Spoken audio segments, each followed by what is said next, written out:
This is 90.1 FM KKFI Kansas City Community Radio. And for right now, coming up next, we've got another special guest here in the studio. No stranger to Steve Lambert or me or KKFI. And that's TJ Martley. Hey, TJ. Hey, what's going on? Hey, man. It's good to see you here. And nice to see you, too. I was very surprised to be listening to the radio a couple weeks ago, and Jazz Insider is playing something, and he announces that it's none other than you and your new CD. And I was like, oh, where have I been? Who'd you think it was? I missed that. I think he announced it before he played it, so I didn't have to guess. Not that I would have ever would have guessed. Yeah, a couple people have sent me some messages recently saying that, too. They were like, I was listening, and I was like, that sounds like, so-and-so, and then it was you. It was so strange, which I guess is good. Yeah, so you have a new CD out called Meditations Volume 1. Right. Are you figuring there's going to be a Volume 2 at some point?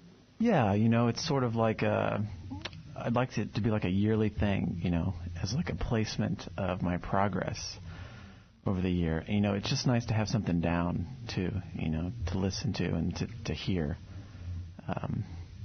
over the years, to see your progress. And we'll see how it is. It's a pretty easy project to put together because it's solo piano, and so I don't have to deal with organizing and writing for other people, too. So that's also a plus. So you wanted to just document your current level of where you're at. Now, have you ever done this before? Not as like a complete packaged, sort of recording thing. No. So this would be my first album.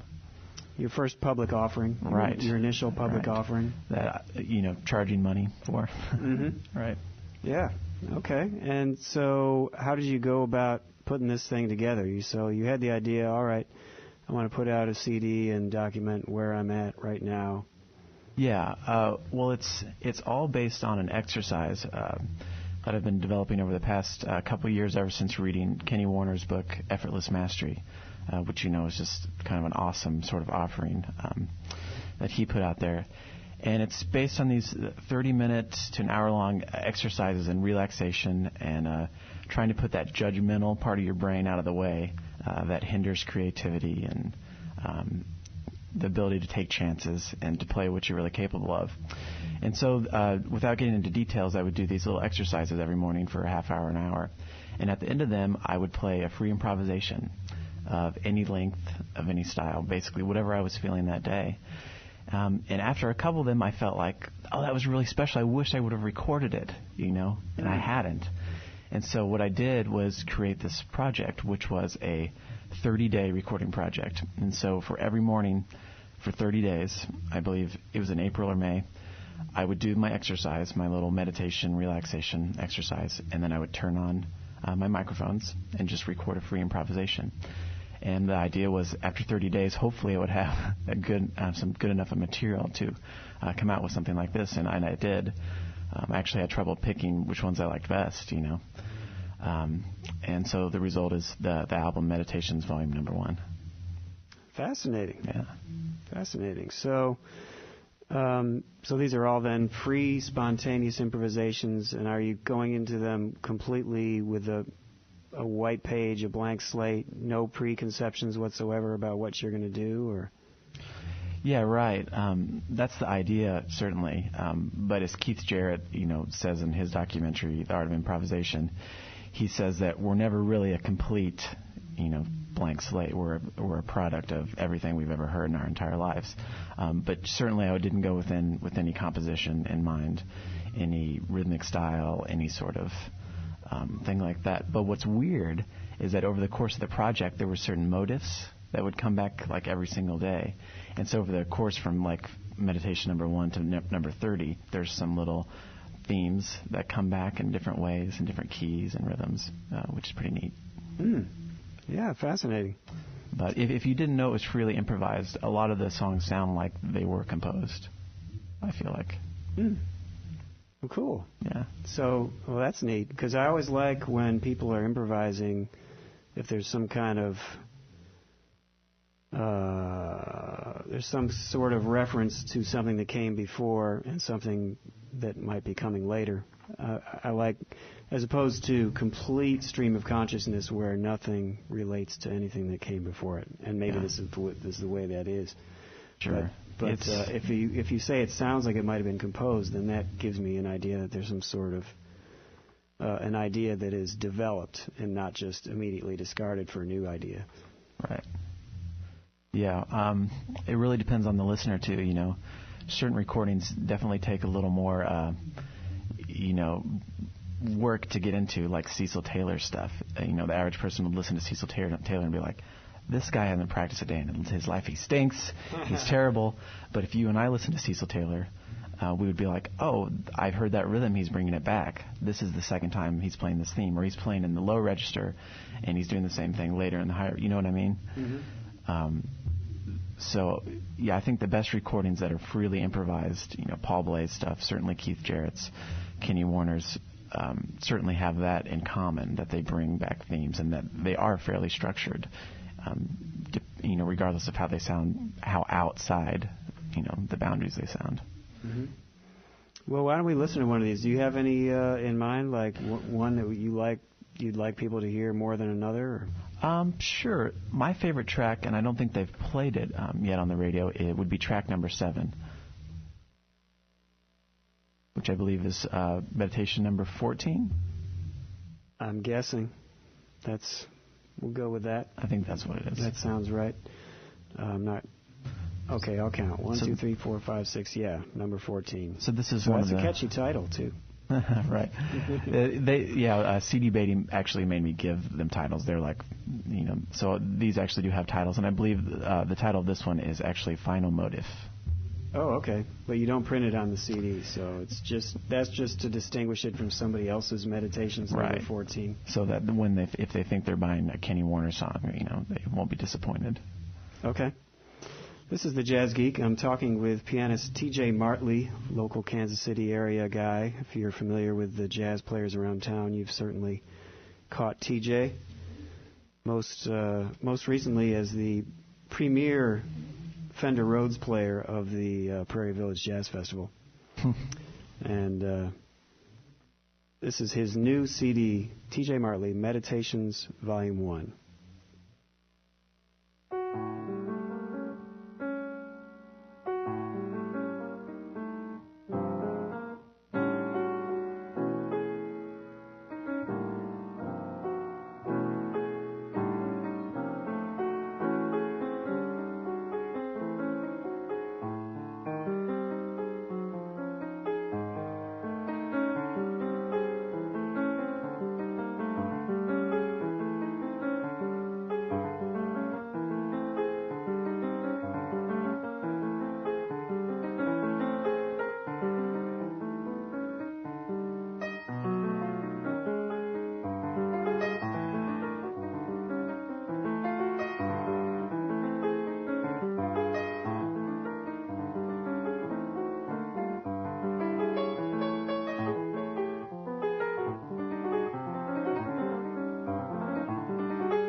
We just listened to brand new music from T.J. Martley, and this is from his album Meditations Volume 1. And it's on Sagan Records. Did you have the idea from the beginning to put it out on Sagan? Yeah. Well, you know, I'm good friends with a lot of the people on that label, and they're all about creative music. You know, Brad Cox does his stuff through that label. Alaturka, a bunch of bands I really respect, and a bunch of bands who like to kind of push the limits of what's going on. And I just thought it would be, you know, a perfect sort of collaboration. Mm-hmm. Yeah. Bo Bledsoe also, and yeah, Bo's the Lorca. CEO extraordinaire, if you call him that. You know. Uh-huh. And that's spelled Tzigane. And also Bill McCamey. Right. He's another artist on that label. And yeah, they put out creative stuff. It doesn't have to be jazz. It can be whatever. Classical, improvisation. But it's usually something outside the box. Right. So, cool. And these are recorded at home on your piano? Yep, on my Baldwin, my 6-foot Baldwin that I've had for, 6 or 7 years now. Just a really wonderful instrument. And then, the room is just great to record in. All hardwood floors. Really good situation for solo piano. Mm-hmm. Just keep the dogs far away, Yeah, that was that was probably the trickiest part. I had to leave them outside for 30 minutes, and I had to make sure, no one was mowing the lawn at the time, or driving by honking to pick up kids, taking them to school, And out of 30 recordings, that never happened, which is wild. Good for you. And then the artist I should mention is Nate Forrs, did all the artwork on the album, and it's beautiful. Oh yeah, it is cool. He was very generous to help me out with that. The painting on the front is something he did, and then the photograph on the back is also something that he took. Mm-hmm. And he's got a show coming up at the Dolphin Gallery. If you go to the Dolphin Gallery, their website, you can learn more about a show he's got coming up there too. Mm-hmm. Nate Forrs, he's done photographs of other CDs projects around town, if I'm not mistaken, unless I'm confusing him with somebody else. But it's possible. I think he does work with other Sagan artists, for instance. And speaking of upcoming shows, what do you got coming up on the horizon? Tonight I'll be playing with Shea Estes at Take 5. And then next week I've got a bunch of stuff. Wednesday night, I think it's our first night at the Kill Devil Club with Megan Birdsall. Thursday I'm playing with Carrie Strayer at Take 5. And then Friday is Take 5 again with Cross Current. And I believe Saturday I'm at West Chase Grill with Megan Birdsall again. And then every Sunday, the Brian Hicks Quartet with Steve Lambert. Myself and Brian Stever is at YJ's at 18th and Wyandotte.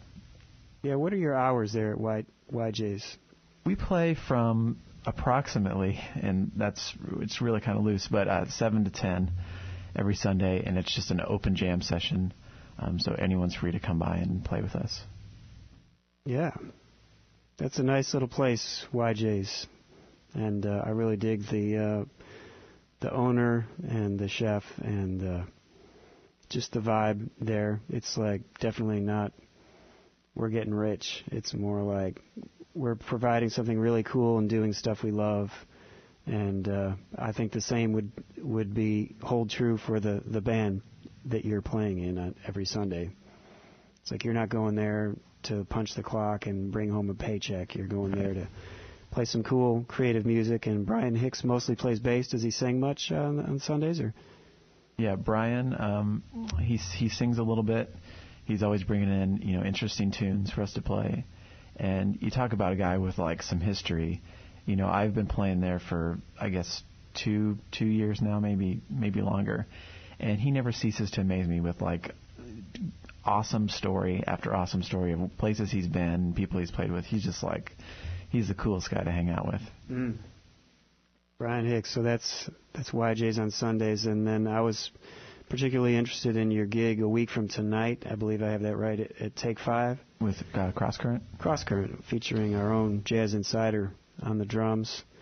Jazz Insider, yeah. And Matt Otto on tenor sax. Is Steve Lambert in that band as well? Steve Lambert will be playing tenor, clarinet, flute, and Ben Leifer is on bass. I'll be playing Fender Rhodes. Right. So you and Sam and Steve Lambert, 3 people who appear on the air here at KKFI, at least today. Playing and every Monday in Sam's case. Right.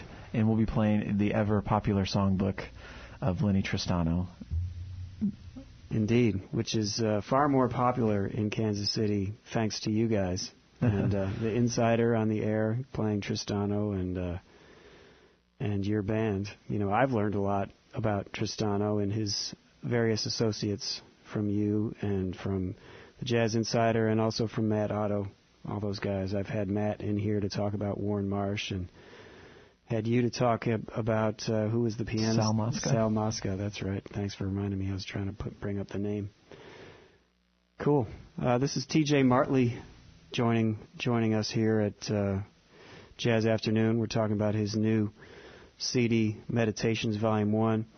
And so how do you go about getting in the zone to play these meditations? You mentioned turning off the critical self that's sitting there, like critiquing you every note as it passes. So you're doing that. What else? Yeah, if you've ever read Kenny Warner's book, Effortless Mastery, line by line, it's like, oh, I totally do that. I totally just ambush myself, by playing something and thinking, oh, that's stupid. And then it just, steamrolls yourself until you can't play anything at all. And so he had this basic exercise where you basically, kind of get in the zone and you just place your hands on the instrument, almost feeling like they're somebody else's hands, like you can't feel them. And you practice dropping your fingers as if you're not the person dropping your fingers. Basically, you're completely editing yourself out of the mechanism of playing the instrument. And so I start off by doing that, and then I'll take my right hand and do the same thing, and I'll turn on the metronome at a really slow tempo, like, say, 80 beats per minute, and just play quarter notes with no direction. Whatever notes come out, and just totally turn off that judgmental side that says, that's not the note that's supposed to follow that note. Then do the same thing with the left hand for 5 minutes, and then I'll do both hands for 5 minutes. And after that 15 or 20 minutes, I'm in the zone of thinking, my hands will do what they do. And then I would just pause a second, turn on the microphones, and just play. And that's how I came up with all these. Wow, fascinating. Yeah. And it's helped, it's kind of permeates my playing in other situations too. You almost have to kind of go into playing and performing with the mindset of it's okay to sound bad, Mm-hmm. It's okay to take chances and to sound bad, because the thing that I've realized is someone already hired you and put you on the gig, You don't have to impress them anymore. You impress them enough for them to call you. So they like your playing. You just do what you do and be happy, mm-hmm. which is kind of hard sometimes, Yeah, indeed. Yeah, we always, we're, and this isn't just for musicians. This goes, there's all kinds of walks of life and arenas in which you're worried about impressing the people around you, too worried about how you're coming across or what people are thinking of you and what you're thinking of yourself, and it ends up causing you to have self-fulfilling prophecies of failure. Sure. So now, would it be safe to say that nobody can really hear you live anywhere playing this way? Or playing stuff that sounds like what's on this CD, or are there venues or outlets for you where you can play this way? Yeah, it just depends. I try to play with the same mindset regardless, of if I'm playing free music or playing bebop or Latin jazz or accompanying a singer. But as far as these tracks are concerned, not really. When I'm playing a solo gig, occasionally I'll play like a free improvised piece, but it'll be tempered, it'll be a little more inside. And when I'm playing with my trio, I'll do introductions that are more like that, or I'll have the band drop out. Some of the music we play with Rich, really does push the boundaries, and I'll take some solos that are like this, that are mostly free. And the great thing about, Sam Wiseman and Bill is like they're ready to go there. They're like, yes, let's abandon all hope and just go for it, And are you talking about Rich Wheeler? Right. The tenor saxophonist? Yeah, Sorry. he's been here too to KKFI. Yeah. Okay, go ahead. Sorry. Yeah, but so there are situations to play like this. I wish, I could go do a solo piano concert every weekend, but it's just not financially viable. Maybe once a year or something. I'd love to. I see all these piano summits. Like, there was that piano summit recently with 4 amazing pianists, but they're from a different generation than from, the pianists my age. I think it would be an awesome project to get together like Andrew Ouellette and Mark Lowry and Eddie Moore and myself and do like a young piano summit. I think that would be great. That would be great. That'd be cool. That'd be really cool. Yeah. Yeah, put that on the list of things to put together. Yeah, so all you...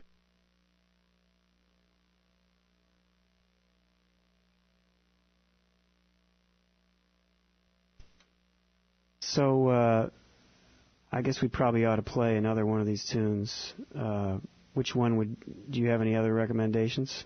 Well, let's play something that's like the polar opposite of what I just played, which was kind of very busy and outside. Let's play track number 3, which is something they've played on here before. And I believe this is meditation number 19. And this one is one that reminded me a little of Paul Bley. So I believe I called this one for Paul. Okay. Meditation number 19, T.J. Martley playing solo piano.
Meditation number 19 by T.J. Martley at the piano from his album Meditations Volume 1.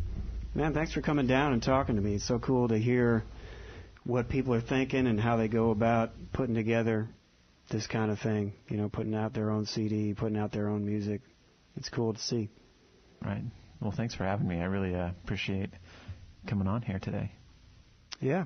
And now, if somebody wanted to purchase this CD from you, how would they go about doing that? Are you like putting it out in any of the record stores around town, or do they need to just contact you, or do they need to go to CD Baby or whatever? Yeah, you can just search my name, T.J. Martley, on Google, and my website, tjjazzpiano.blogspot.com, and you can buy it on iTunes, CD Baby, and then I'm still selling signed copies for, I believe, $10 plus shipping and handling. I'll sign a copy and send it directly to your house.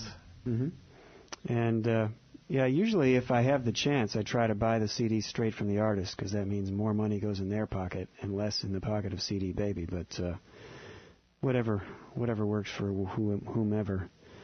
So T.J. Martley, once again, yeah, thanks. It's cool to see people just going out there and putting their stuff out there, and they're not, I don't think you're worried about how much money you're going to make off of this. You're just doing it, like you say, as a document of where you're at right now as a pianist. Yeah. And I think it's also cool to hear this side of you, because I've never heard you play this way on the times I've heard you live. It's always been much more tonal, as we musicians say, much more consonant, less dissonant. So. This is what's going on in my head. I'm just editing. Yeah. All right, TJ. Well, thanks again for coming in. Okay. And thanks for sharing your music with us.